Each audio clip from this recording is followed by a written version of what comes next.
That's a little shady pole motor. I think it's about 25 watt. So we'll look on here.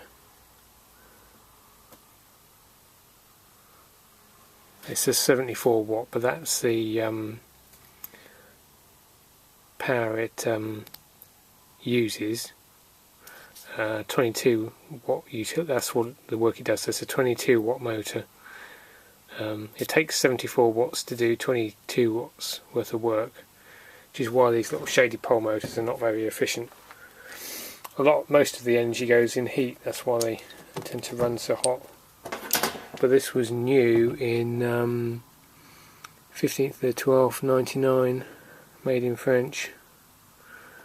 Looks like SMEN. I don't know how you pronounce that, but I've seen a few of these little motors on the Tecumseh or Unité Hermetique units. They seem to last a long time. This one's finally gone, where the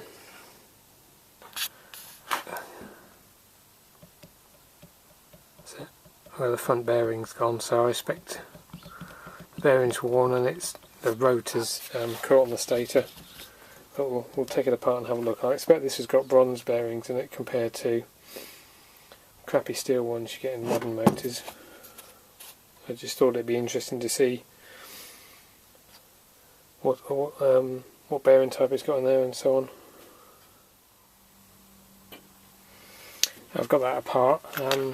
A few interesting things. It was held together with these.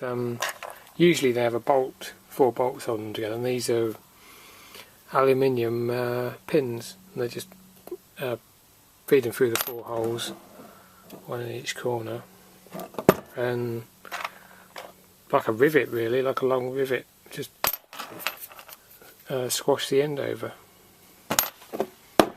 Well, surprisingly, these bearings are steel as well. I've checked them with a magnet.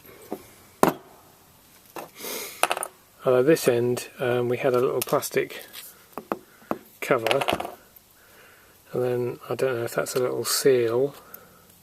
Seems quite hard. Maybe that's a dust seal. Whatever it is, it's lasted 13 years, so it's I don't think you can argue with that. It's on a cold room, so it's on 20. You know, it's powered up 24 hours a day. So even if it's only run 12 hours a day, that's 5 or 6 years non-stop. You can see on the rotor these marks here where the bearing's gone bad. It's allowed that to drop.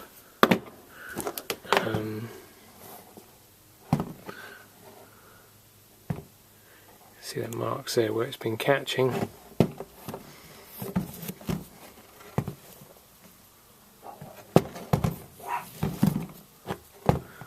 That must have been the bottom of the motor. That's where it's been catching there. Something that's interesting with these little motors, that's obviously your power cable in, bit of 3-core flex. You've got your earth wire here, which stuffed into there, and the power cable, the live and the neutral, come through here and are joined onto the windings. But over this side, there we are, in there, there's a little cylindrical device. That's the other end of it. It's flat that side, it's just, there we go. I think that's a packing piece, the round bit. Yeah, it is. It's the flat bit at the bottom. That's another one I've took out of another motor. And that's, I think it's a little bimetallic or thermal overload, so if the motor's stalled and it gets too hot, that'll actually trip and stop the motor running. So that's something to be aware of with these things, is if they get a bad bearing, or even something caught on the blade, or the blade's too big, or something wrong, they can get hot enough that they'll trip out, and then by the time you get there to look at it, if the customer's turned it off, that's cooled down and reset, and it might well start up again. And I have had one of these. It was a different make, 34 watt motor, that would intermittently do that. It would cycle on this, and then the compressor would start cycling on the high pressure switch and get too hot and go out. And by the time that's cooled down, everything's cooled down, it'd run again. Yeah, something else that's good with these is actually got a splined end to the motor shaft, so the drive pegs for the fan blade, it's got a positive. Once it's pushed on, it's got a good fit. Some of these are just a round shaft and a round hole, and after a bit of time they can actually spin. I've had that before as well, where the motor's running but the blade's hardly turning, and it's where this has come loose. That's something else to look for on these. They really don't cope well if the blade's out of balance either, so if you've got any doubts with the fan blade, that one's replacing at the same time as the motor.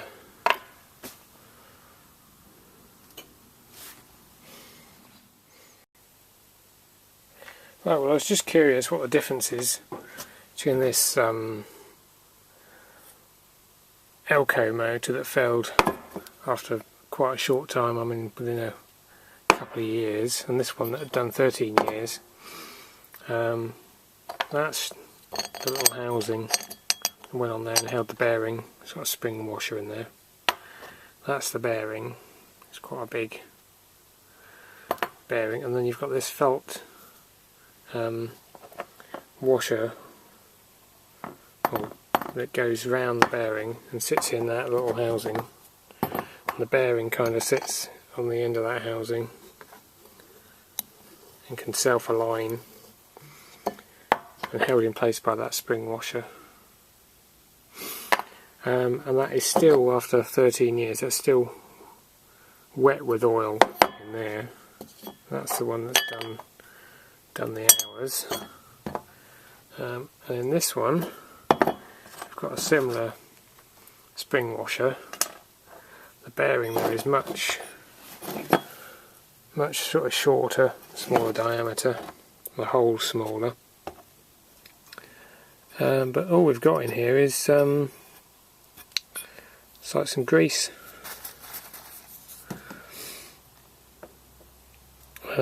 Whether it's designed that when it gets hot the grease melts and then runs into the bearing, I don't know. I mean, grease does tend to dry out after a while, especially if you get dust and crap in there. It ends up being thicker grease, doesn't it, really? So that's the difference between those two.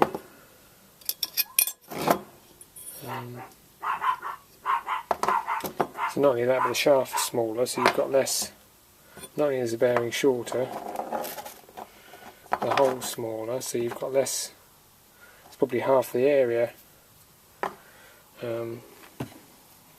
So it's only a 22 watt motor.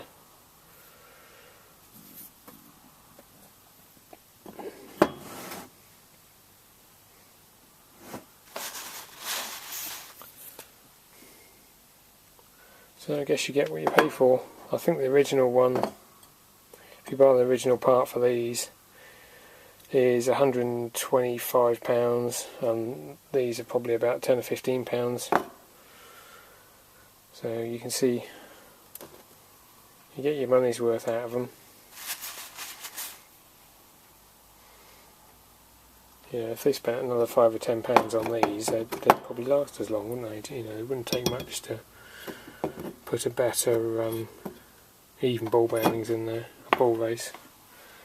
But then saying that, looking at this motor we were looking at the other day, what did I do with it?